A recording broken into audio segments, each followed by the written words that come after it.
कुनै पनि केटी मान्छेले चाहिँ के सोच्नुपर्छ भन्दाखेरि चाहिँ आफ्नो इज्जतको चाहिँ एकदमै ख्याल गर्नुपर्छ जस्तो लाग्छ क्या मलाई चाहिँ। तपाईँहरूको इज्जत नै हो गहना। तपाईँको इज्जतमा लागेको दाग चाहिँ मेटाउन सकिँदैन। हाम्रो सोसाइटीले चाहिँ केटा मान्छेको मा भन्दा पनि बढी केटी मान्छेको इज्जतमा बढी फोकस राख्छ होइन।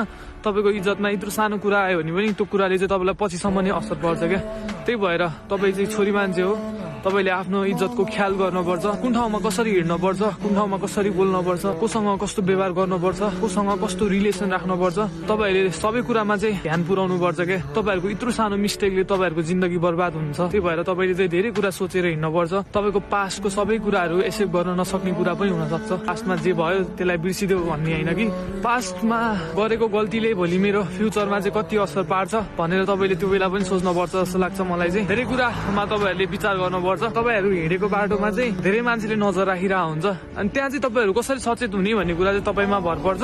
तपाईँहरूलाई मैले होच्याएको चाहिँ होइन है, यो कुरामा चाहिँ नराम्रो भन्न खोजेको होइन। तपाईँहरूसँग फ्रिडम छ, पहिलाको जस्तो छैन। मान्छेको सोचाइ अहिले फरक छ हुन त, तर पनि अब कतिवटा कुरामा त तपाईँहरूले सचेत गर्नै पर्छ। जतिसुकै डेभलप भए पनि, जतिसुकै चेन्ज भए पनि यस्तो कुराहरूमा चाहिँ कहिले पनि फरक हुँदैन। सबैले नोटिस गरिरहेको नै हुन्छ। तपाईँ कसरी हिँड्ने, कसरी बोल्ने, तपाईँले गरेको कामले भोलि तपाईँको लाइफमा कतिको असर पर्छ भनेर सोच्नु होला। सबै कुरामा चाहिँ ध्यान दिनु होला, केयरफुल भएर हिँड्नु होला। त्यही भन्न चाहन्छु म मेरो दिदी बहिनीहरूलाई। त्यही हो, त्यही भन्न चाहन्छु यार।